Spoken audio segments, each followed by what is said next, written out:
this is where a hybrid compensation can start getting kind of exciting to both you as a marketer and the creator, where you say, hey, look, we are acknowledging that it is a non-trivial amount of work for you to generate content containing a promotion of us. So let us compensate you with a base fee. So we're going to pay you, instead of the 25% commission that we were doing previously, we will pay you $1,000 or $1,500 or whatever it is, plus 15% ongoing kicker on the back end. Today, I am very excited to be joined by Justin Moore. If you don't know who Justin is, he is the founder of Creator Wizard, a school and community that helps creators develop strong brand partnerships. He's also the author of Sponsor Magnet, How to Attract, Price, and Execute Your Dream Brand Partnerships. And his YouTube channel and podcast is called Creator Wizard. Justin, welcome to the show. There's a lot of wizards in there. What's up, Mike? Yeah, man, I've got to get that personal brand on lock. Yeah, well, super awesome to have you here today. Justin and I are going to explore how to succeed with influencers in 2025. We're in a different world right now, and I can't wait to explore all of this with you. But before we go there, I would love to hear a little bit of your backstory. How'd you get into marketing? How'd you get into influencer marketing? Man, so I was in medical devices before this, man. I was definitely not in influencer marketing. The quick story is that my wife, April, started her first YouTube channel in 2009. So this was way back in the day.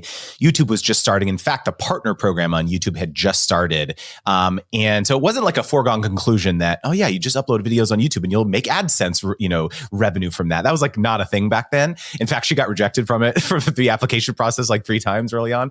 And so in the early days, it was very much getting free stuff. That was what would happen is she would make this content and brands would, hey, can we send you this free thing? And we were in our early 20s at the time and we were like, this is amazing. Free stuff? Sure. Right. And so that was just how it happened for years, dude. It was like we were just accepting the free stuff. And so basically I started going to business school at night after work. And I started taking these classes all around, marketing and advertising and negotiation. And I went back to April that night and I was like, I feel like we're getting the short end of the stick here. Like, there's hundreds of comments on all of your videos that are saying, hey, I just went to the store and picked up this product. Thanks for telling me about it. Or, wow, I've never heard about this brand. And I was like, you know what? I feel like this free, $30 bag of potato chips just isn't adequate compensation for the value you're providing to these brands. And so this is when I said, okay, ask the next brand, do you have a budget to collaborate with me? And she's like, there's no way any brand or company is going to be willing to pay me. I was like, come on, just try it. And so sure enough, next brand, we asked them if they had a budget and they said, oh yeah, if you could include us in 2 videos a month, we will pay you $700 a month. And we were just like, our minds were absolutely blown. And so from that point on, over the next basically 10 years, we did over 550 sponsorships personally, made over $5 million doing it. So it was like one of our primary revenue streams as creators. But basically what happened, Mike, is that, in 2015, I turned to April and I was like, you know what, things are going really well for us now personally as creators, but there's no way people are going to watch us or like follow us on the internet forever, right? What can we do to kind of diversify our income, frankly, as a family? And so this is when I decided to start an influencer marketing agency. And so this led me down the path of seeing this other perspective that we had never seen as creators personally, where I was now kind of in the boardrooms with these brands and advertisers now where they were saying, hey, we don't want to just pay you, April and Justin, 10K. We want to spend $1 million across 200 creators. And so it was just like a very, very different conversation. And so this is what ultimately led me to start educating creators about the process of collaborating with brands. Very interesting. So at what point bring us up to the present a little bit, right? Like, so the agency, it sounds like isn't around anymore and you've got some other stuff going on. So bring us into the present. Yeah. So I'll tell you the long, dark night of the soul. How about that? COVID hit. Everything was going really well. So, I started in 2015, had a bunch of full-time employees, nauseating payroll every month. It was like, I was high flying. I thought I'm going to build this big agency. It's going to be awesome. And then 2020 hit and the agency got crushed. Basically our primary clients were travel and hospitality, CPG, and retail. So what got crushed during COVID? Those 3 things, right? And so basically all of our contracts got just eviscerated. Had to lay off all my employees. It was one of the lowest points of my life, Mike. I'm not going to lie, man, because I thought that this agency was going to be the thing that propelled my family into the kind of the next chapter of our lives. And for that not to happen. And I was $100,000 in debt. And so it was awful. And for a long time there, I just didn't know if there was going to be a next act for me. And so what happened was I was in this really, really low place. I was having this great wallow sesh for months. And I was like, where do I go from here? And this is when I started thinking about this kind of interesting perspective that I had now, right? I've been a creator in the trenches for many years doing all these deals, but now I had this other perspective of being, understanding why brands are saying, hey, we want to work with that person, but never send us that person again. We're never going to work with them for these 6 reasons. But they would never say that to their creator, right? So there was all these really interesting dialogues happening behind the scenes. And so this is when I started just honestly uploading YouTube videos about how do you negotiate? How do you behave on a phone call with a brand? How do you price yourself? And so this is what ultimately led me to start coaching creators around the process and kind of empowering them to advocate for themselves. And basically I had this perspective that 99% of creators, influencers should not have managers. This is my opinion. You should not have representation. And so I've kind of become this advocate for the long tail of creators and influencers who, they don't have millions of followers, but they're still making money and they need help. And they're like, so if I can help them go from, let's say 1,000 to 3,000 per deal, that's really meaningful. So somewhere along the line, you wrote a book and developed a community. Give us the brief skinny on that.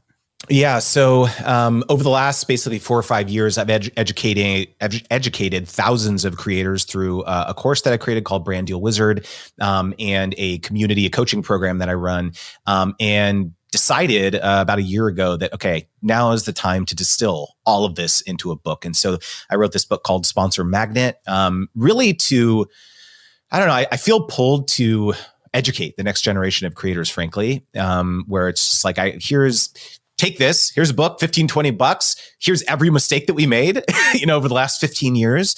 And so I look at it as my service to the next generation. Love it. Okay. So this show is a marketing show.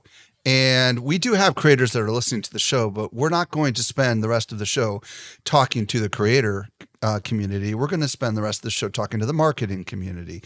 And those people, regardless of what size they are, that maybe are considering influencer marketing in 2025 or into the future, and they want to learn something from what you have experienced. So my first question is, why should marketers work with creators or influencers? What's your thoughts on that today? What are some of the benefits, the upsides, if they get it right? Well, I think what a lot of marketers have been scared about, they hear these articles, they read these articles about how brand XYZ paid $1 million to some mega influencer celebrity something, and there was basically zero ROI. Like either people didn't, purchase the product or they just didn't care, and it was just like a bunch of money flushed down the drain. And so I think there is this caution that a lot of marketers have about working with creators to just kind of start off here. And so my answer to your question might surprise some folks who are watching or listening, which is that I actually think that there is a not often discussed goal or outcome that you can have when you work with creators. And that is actually repurposing the content that they create. So a lot of people think that one of the primary reason that you'd want to hire a creator would be to get them to talk about you on their platforms, right? Their social media platforms, their YouTube, podcasts, whatever. But one of the things that I specialized in when I ran my influencer agency was like our clients who are the brands, they would come to us and say, hey, we really want to collaborate with creators, but we don't have an unlimited budget. What's the best way that we can get the most juice from this squeeze? And so I would say, how about this? How about in addition to the creator posting on their platforms, let's negotiate so we can secure the usage rights, the name and likeness rights from the creator so that you can take this content and use it in other ways, whether it's posting on your blog or your website, your O&O, your owned and operated properties, or maybe your social media, maybe an e-commerce partner, or maybe, heck, can we run some paid advertising with this? And so when you start to look at the kind of ROAS, the return on ad spend or the return on the investment of collaborating with creators in this model, it starts becoming pretty exciting because if you think, wow, if I can get a more efficient ad spend on the Facebook ads that I'm running or the TikTok ads that I'm running, maybe it starts making sense. Yeah, I like that a lot because a lot of people are turning to ads out of necessity nowadays because they're having a harder time getting their organic content to be seen. And the idea that you could negotiate with a creator to essentially get the rights to be able to use that content you paid them for, to utilize it in your ads, to utilize it in your own social platforms is kind of cool. Just out of curiosity, any other upsides that we have not talked about that come off the top of your mind? Yeah, I mean, let me give you a concrete example. So a very large phone carrier hired my agency back in the day to employ this very tactic. And one of the most surprising things that happened, so we hired like 10 creators. So this particular phone company they knew that their products resonated with people in the FIRE community, like the financial independence, retirement early. And they're like, we want to try and find some people who spoke to that message really well. And so this was the goal of the campaign, to go find people who did that. And interestingly, we got about 15 different assets, like video assets that we could use to repurpose to run as ads. And there was this one asset that was beautiful, Mike. It was like, glossy. It looked like a TV commercial. Like the creator just had like really professional camera. And I was like, oh man, this one's going to crush as an ad. And then there was this other video that we got from someone who it looked like it was shot on like a potato, dude. It was so bad. It was grainy. It was just like not professional. And so I was like, okay, we got this mix of content. Let's try it. Which one do you think performed the best? Well, of course, the one that looked least professional. It was the potato, dude, the potato video. And I just think it's a great lesson that like sometimes it might surprise you when you try to employ tactics like this, whereas if your brand team was used to making these super polished ads that you always run, sometimes it might surprise you that lo-fi content that creators can generate for you actually perform really well. Okay, there's going to be a fair amount of people listening to this that have worked with influencers and have been had not a great experience. Okay. So what I want to know is kind of what are some of the mistakes that you see that are common mistakes that businesses have when they work with influencers / creators that might have led to those kind of mistakes? Wow. There's a lot of different directions we can go with this probably. But I would say probably the number one thing is not having a clear goal when you reach out to this creator. So this happens a lot where you as a marketer, say you read in Adweek or Digiday and you think, I should be working with creators, or you see your competitor working with creators and you're like, I got to be doing this. I feel like we're missing the boat. And then you try this, you allocate a pretty small budget to test it. And then it doesn't go well. Either maybe you didn't secure, you didn't find the right creator, or a combination of them being not professional and it was just kind of not a good experience. And so you're colored with this belief about creators. But in reality, what oftentimes happens is that if both sides, both you as the marketer and the brand and the creator, don't really understand what you are trying to get out of this, a lot of marketers think that creators understand. Oh, well, of course they know that we're trying to get sales out of this. Or of course they know that we're trying to just generate awareness or get the most amount of views or engagement or whatever. But those KPIs that you are using internally to measure the success of the campaign, it's so critical that you communicate that, because the way in which the creator or the influencer is going to tactically execute the campaign is going to change. And so one of the things that I talk about in my book Sponsor Magnet is something called the ARC framework. So ARC. So basically it's the 3 goal types that you as a marketer should be considering when you want to hire a creator. So A is awareness. So the primary reason that you want to work with them is to spread the word. Maybe it's a new AI feature that you're launching that you want everyone to know about, or maybe you were only available in the UK, now you're available in the US. That's an awareness play. The R is repurposing. That's something we talked about in the beginning, right? Is like, okay, the reason that we want to hire them is we really don't care about them posting it natively on their platforms. We want to use it in these other ways. So maybe we don't have to go out there and hire a production company or something to get us those assets, right? And then the C is conversion. So yeah, the only reason or the primary reason that we want to hire is sales, trial signups for our software program, app downloads, whatever, something measurable and attributable. And the reason that it's so critical that you articulate these goals to the creator is that, again, the way in which they will advise to actually create this content, generating the promotion, is going to change. So let me give you a quick example here. So let's say you want to hire a podcaster to talk about this AI feature, whatever. If you tell them that an awareness is really what you care about the most, then maybe having a badge on the cover art of their podcast, right? The Creator Wizard podcast powered by brand XYZ. And maybe the top of every episode is going to be, this is the Creator Wizard podcast powered by XYZ. That is an awareness play. However, if it's a conversion play, that's where we come down to the kind of direct response, direct marketing, performance marketing tactics, where you're going to say, hey, click on the link Creator Wizard 20 to get 20% off your first purchase. Click the link in the show notes. That is much more of a conversion focused execution of that podcast partnership. And so again, this is, we're getting into the weeds a bit, but it's so important because if there's a misalignment of the goals, then of course there's going to be underperformance. Well, I love the weeds, and so do my listeners. I get the sense you can only have one of these on the awareness or conversion side because it's pretty rare to be able to have both. But you could have like either awareness and repurposing potentially, or conversions and repurposing, but you probably can't have all three. And some people are going to want to have all three. Is that correct? So I think that this leads to another really important part of the conversation is that it's going to be very difficult to accomplish multiple objectives in a single activation, in a single post, whether it's a YouTube video, podcast, newsletter, whatever the medium is. This is why it's so important to have this holistic perspective of a partnership. So like, okay, if we've got multiple goals, because let's face it, you probably have multiple goals. A lot of brands do. They want all these things, right?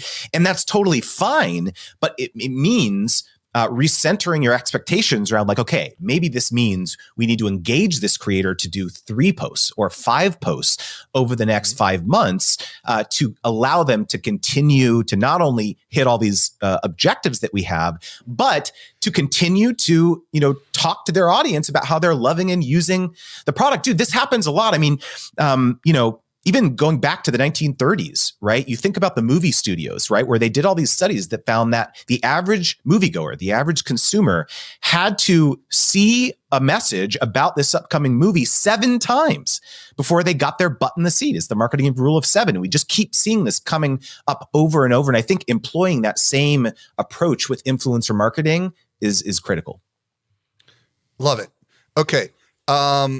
What do we need to be thinking about before we start working with influencers? Let's say, okay, Justin, you've sold me. I want to work with influencers. What are some of the things that we need to be thinking about outside of having clear objectives? Well, I mean, the first thing is are your customers swayed by creators, right? And so if your primary, target demographics is Gen X, then I don't know, maybe influencer marketing is not the best fit, or it shouldn't be the lion's share of your marketing spend. There's a lot of Gen X people on social media, so don't discount it fully. But like, especially if you are a brand that is, targeting a younger demographic, you look at any study that shows that, younger people are very much swayed. The opinion of influential people that they follow on the internet, they will see that message. They'll see them talking about it in an Instagram post or YouTube video. They'll open up a new tab and be like, what is this product? They'll go check it out because they've developed this, what's called parasocial relationship with these creators. And they almost think of them as friends, like in real life. Like, so if this person recommends a product, I'm going to go check it out. I see this behavior constantly with my wife, for sure. And a lot of people who are in my cohort, I am an elder millennial. I'll say that though. So absolutely. Number one is, are your customers, and by the way, speaking for the Gen X, cause I'm a Gen Xer, you can see this gray hair. So we are influenced, but we might be more influenced by channels like podcasting, right? Because maybe this is where we consume a lot of our media, or we might be influenced by people on Facebook rather than necessarily people on TikTok. Right. So I do feel like, I don't think there's a limit to the age, but I think you are right that the younger the demographic, the more likely that this is going to be where they live, right? Totally. So beyond Totally. that, what else do we need to be thinking about? Yeah. So I think another thing is, we talked about the fear associated with hiring the mega influencer, the mega creator, the 1 million, 10 million plus person who's also commanding probably a pretty hefty rate if you were to collaborate with them. And honestly, my sweet spot whenever I ran the agency was I'm going to go after these smaller, kind of nano and micro mid-tier creator who they don't have millions of followers. They might have tens of thousands, maybe hundreds of thousands, maybe even sometimes sub 10,000, because they had a very specific focus and their audience followed them for a really specific reason. I could share a quick anecdote from one of my longest running coaching clients. His name is Paul Jameson, and he runs a podcast called the Green Industry Podcast. Mike, you're going to love this. His podcast teaches lawn care professionals how to grow their business. And when we first started working together, he was having a challenge actually, because he had a lot of these really, really large, multinational $billion plus lawnmower companies or tractor companies in his inbox. And they were saying like, hey, we will loan you this tractor for 6 months. We want you to make a bunch of content about it, but we're not going to pay you. This was the conversation for years that he was having. And he was just feeling very frustrated because he was like, I'm getting like hundreds of thousands of views on all these videos and my podcasts and all that. And so it really took a lot of education for him, doing these Zoom calls and going to the trade shows and really kind of educating these more traditional incumbent type brands who were only used to doing things a certain way and advertising in the industry trade magazine that cost $11,000 per issue or whatever. Again, like this is what they've been used to doing. So there's so much inertia to change things that oftentimes it's difficult to convince brands and companies who are used to doing things a certain way to change, right? And so what I came in and I told him, I said, look, okay, when you were having these conversations with these brands, don't tell them they're stupid, because this is what a lot of creators do. They say, hey, you should not be advertising in that prehistoric trade magazine, or you should not be doing XYZ. You don't need to stop any of that. What if we augmented what you're currently doing with this new thing, which is social media and working with creators? And so I think having that perspective allowed him to basically finally illustrate and articulate to these large sponsors the value of working with creators. And I want to share one anecdote of what I mean. A sponsorship, I think a lot of people listening or watching might think that like, oh, influencer marketing it's just like they're going to talk about us on social media. But one of the most recent partnerships that Paul did was with John Deere, which is one of the largest tractor companies in the world. And he had a conversation with them and he said, tell me about your success metrics. What are you trying to accomplish? This is one thing that I, teach my clients to ask brands if they don't know. And John Deere said, Paul, we've loved partnering with you on social media in the past. That was awesome. But really what we're focused on right now is we have the largest trade show of the year coming up in October. It's called Equip, and everyone in our industry is going to be there. Would you come and podcast live from our booth for the entire show? Bring your friends in. We'll have people from the marketing team on John Deere come in. It'll just be a steady flow of interviews, and all the press is going to be there, all the photographers, and we just want our freaking logo in the background when you're doing all those podcasts. And they said, here, we're going to back up a dump truck full of money and drop it on your driveway for this privilege. And so I think I just like sharing this example because for a lot of marketers listening, I hope it stretches your mindset of like, wow, I could get the key opinion leader, the luminary of my industry to come and kind of hang out in our booth right for the entire show. That probably is a really worthwhile thing for the right brand. What I love about that story, and that's a great story for a lot of the marketers that are listening right now, is the idea that you can get somebody you trust, you've worked with maybe in the past, and the benefit for the brand is huge because basically that brand is creating content inside their booth, drawing people to the booth, getting them scheduled for the podcast interviews. And then, of course, you've got this litany of content that's going to be released over a period of likely months. That's highly advantageous for the brand. And the podcast host is going to say, I'm at the blah, blah, blah conference recording with da, da, da. And all they had to do was set up a little recording studio and pay the influencer their fair share to create that content. And that's content that's going to last for a really long time. What about budgets? Talk to me about that. Like, what do we need to be thinking about when it comes to money? I think that, like we said earlier, that one of the pitfalls when you first dip your toe into influencer marketing is you only devote a trial budget to it. You're like, okay, let's allocate 5K, 10K, 25K, something that's almost kind of like a rounding error relative to what the media mix is generally. You might be spending millions of dollars and then, you get this, a charge from the executive team, like, okay, let's try this, like 25K, 50K or whatever. And if it goes well, then maybe we can consider, devoting a larger budget next quarter or next year or something like that. And I constantly have these conversations when I ran the agency to help you understand that, look, if the sample size is not large enough with a budget and you're working with the right people to really illustrate that you're able to accomplish and satisfy some of those KPIs, you're just going to convince yourself that influencer marketing doesn't work. And this is why my favorite thing to suggest for marketers or brands who are in that situation is to go after this repurposing goal type in the beginning. If you are someone who's internal at a brand, or maybe you own your own brand, you're a small business or whatever, and you're trying to think, what should I do right at the beginning? I think that the ROI is much more obvious when to your colleagues or your superiors, when you can say, hey, look at all this content we got from this partnership.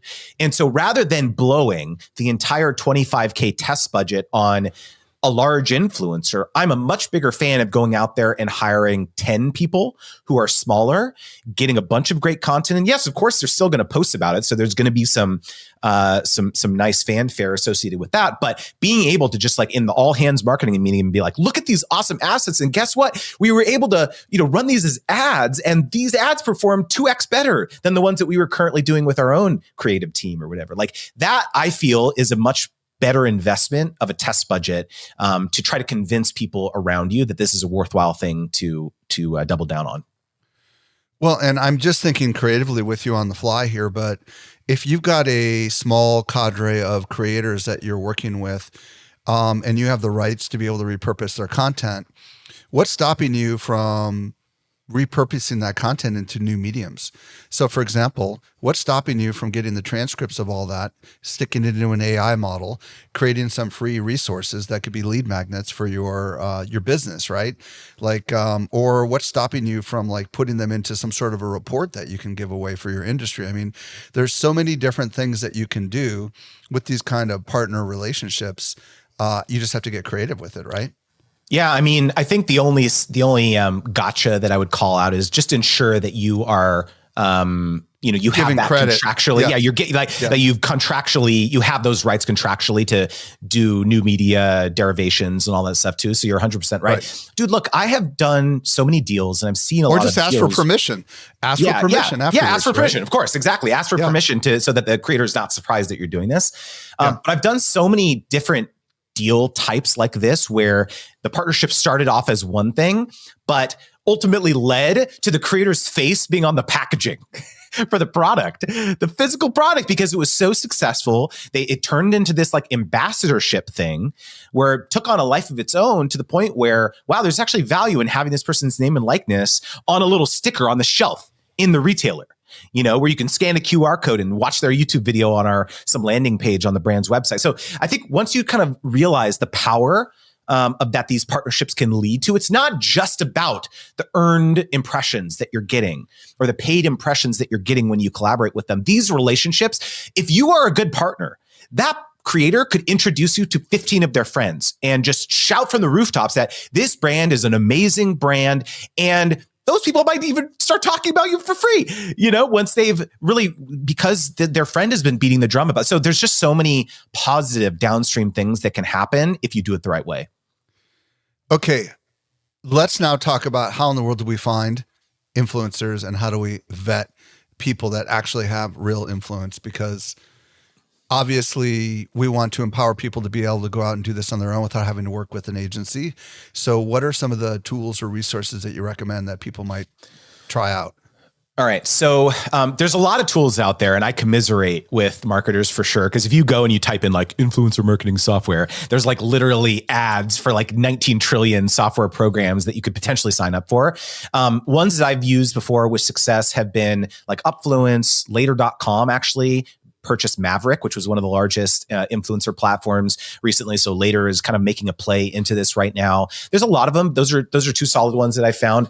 One thing that I will say is that a lot of these tools are starting to add basically capabilities to assess the authenticity of creators' platforms. And I know probably a lot of people watching or listening to this might be a bit concerned that like, yeah, but I've heard all these things about people buying followers or buying engagement or buying comments. And it's a real thing. Like in my DM, I'm a creator. So like I get DMs like this all the time, constantly, where it's like $50 and you can buy 10,000 followers and all this stuff. Right. And so you have to be cautious because if there's some pretty simple things that you can do when you're trying to evaluate a prospective partner, as something as simple as like, okay, this person says they have 50,000 followers, but I look at their most recent post and they have like 2 comments. Like something maybe is going on here, and I might need to dig a little bit further here.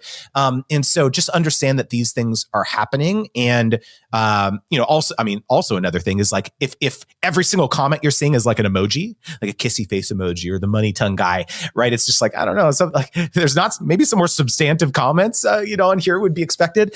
And so I think there's just like some basic stuff that you can do as a marketer to educate yourself around like, okay, how do we not lose money by investing in a creator or a platform or a media company even that's not authentic or is fraudulently, boosting their engagement. And so again, a lot of these tools can help with that. So Upfluence and Later.com, are these marketplaces? Are there reviews so you can like look at other people that have hired these people? Kind of like, how on Amazon you have like a verified reviews or whatever, so you know that this person actually hired this person. Is that kind of third-party social proof there with these platforms or no? Some of them are. I can't speak specifically to Upfluence or Later because I've been a bit out of the game for a couple of years with these tools since I shut down the agency. But yeah, there are for sure marketplaces where you can do that. One thing I want to split hairs about something real quickly, which is that when it comes to these platforms, a lot of them have both a self-service option or a fully managed version, like almost like a white glove tier, where basically like if you are willing to either, spend a certain amount of money on a campaign, they will allocate you an account manager and they'll say, hey, we'll do the legwork for you. You give us the brief, you tell us the types of creators you want to work with, et cetera. And we'll be the one to like reach out with the creators and things like that. And so if you're a marketer listening to this and you're just thinking, I don't have time to like reach out to 20 creators and do that song and dance, that is an option for sure at a lot of these platforms. But also if you're a smaller marketer listening to this and thinking, I don't have a huge budget, a lot of these platforms have an option where you can just create an account for a relatively modest monthly or annual commitment. And it's almost like a CRM where you can do the searching, you can slice and dice, demographics and geography and ages and sex and platforms and all that. And you are the one who's actually using it's like a software layer for you to actually do this outreach. And so I think that at least in my experience has been one of the positive, outcomes of influencer marketing formalizing as a tactic is the tooling has caught up. Let's talk a little bit about the really small marketer or entrepreneur listening right now that might just want to do social searching, right? Mm-hmm. On YouTube, on Instagram, on TikTok. Do you have any advice for them? We already talked about be careful about like understanding the follower counts and the comments and stuff, but what kind of things would you advise if you were talking to a friend who didn't have a lot of money and wanted to kind of discern? He's got maybe a list of 20 different people and he doesn't know which one to reach out to. Probably the most frequent DM or message that I've gotten from brands or marketers who have tried to collaborate with creators has been the creators just won't respond to me. I send out this like this mail merge almost, right? I BCC'd everyone. No one's responding to me. What gives?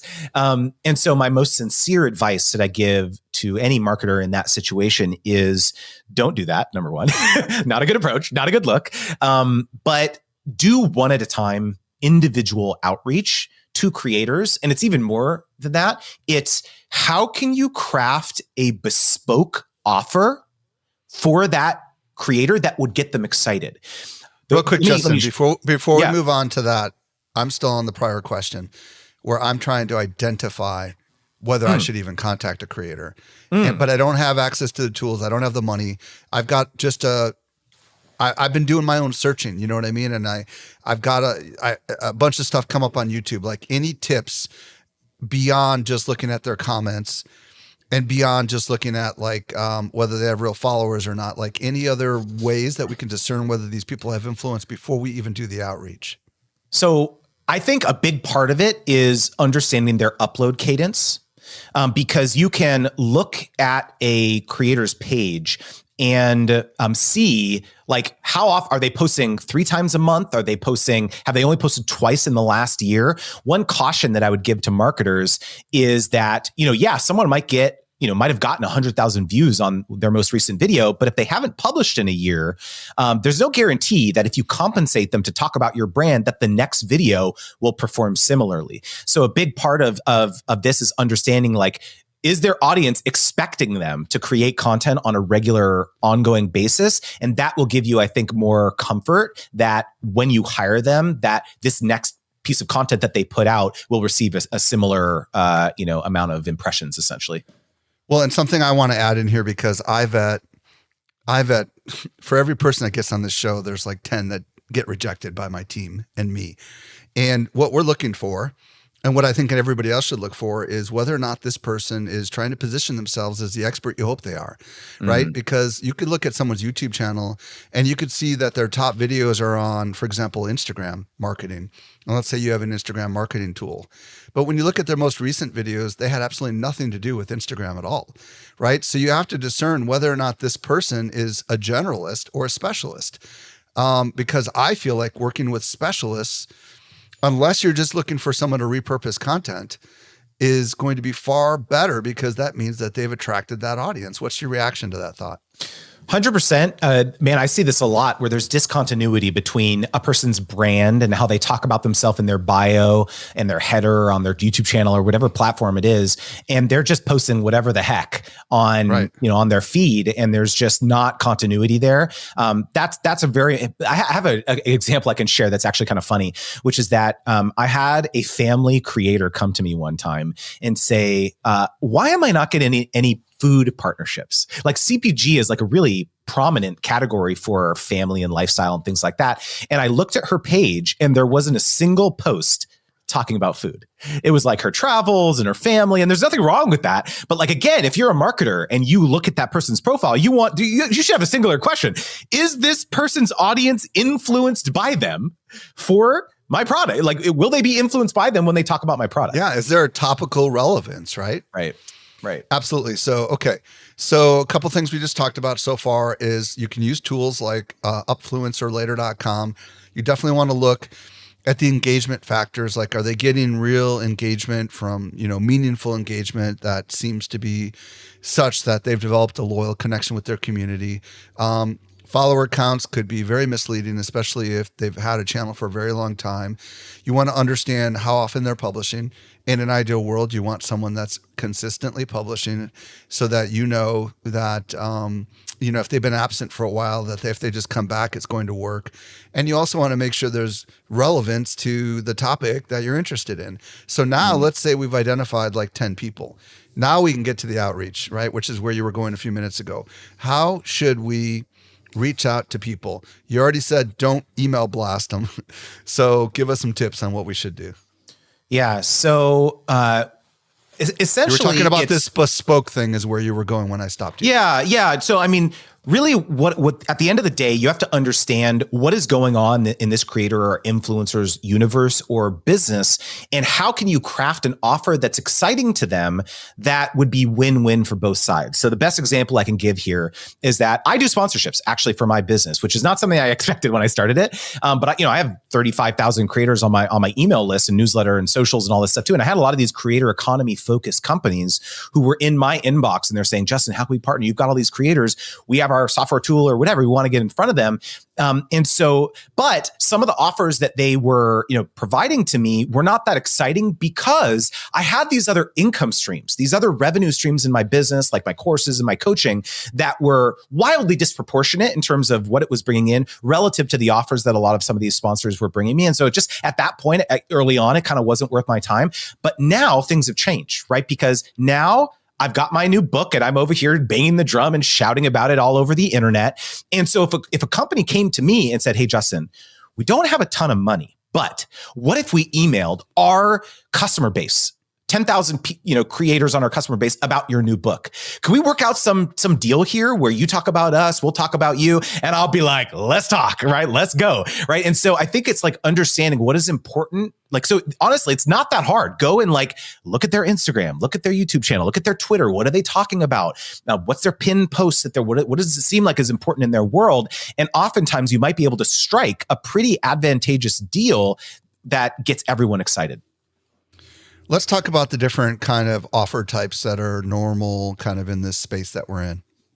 Yeah. So I basically talk about the 3 pricing models in my book, and it's affiliate compensation, hybrid, and flat. So affiliate, I'm sure a lot of marketers listening or watching are pretty familiar with this. And this seems like the gold standard, the dream, right? Like, well, I'll just like recruit this army of affiliates and they'll just go out there talking about me and I don't have to pay them anything until they generate a sale, right? And that sounds like ideal. But I think what a lot of marketers probably have realized is like, that works well up into a point, up until you realize that like a lot of these people either they're affiliates for a lot of different tools. And so a lot of brands are vying for like who can give you either the highest percentage or it's kind of this weird ecosystem where you've got these kind of professional creators, not throwing shade on anyone, but it very much can be challenging to incentivize and motivate affiliates on an ongoing basis to talk about you. So graduating from that, you think, okay, we need this to be more scalable. This is where a hybrid compensation can start getting kind of exciting to both you as a marketer and the creator, where you say, hey, look, we are acknowledging that it is a non-trivial amount of work for you to generate content containing a promotion of us.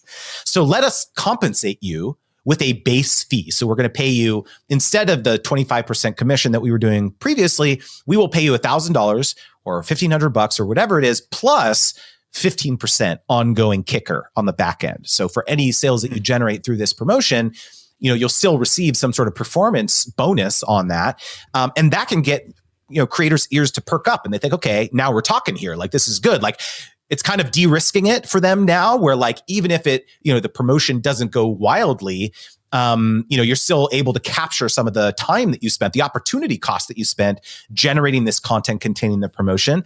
And also, again, you can tie in that repurposing rights potentially to a hybrid deal where, even if them posting it on their platforms doesn't do super well, you still get the rights to repurpose it. And then the final pricing model is flat. And so obviously, a lot of brands are leery to just, focus 100% on that. But at the end of the day, if you really are trying to get the attention of some of these very large influencers who do have significant sway in their community, it's a supply and demand issue. They have a lot of brands and companies vying for their attention, a lot of them willing to just pay them a flat amount to talk about them. And so to some degree, if you want to play that game, you're going to have to pony up. So it seems to me as if creators that are savvy are all going to want flat.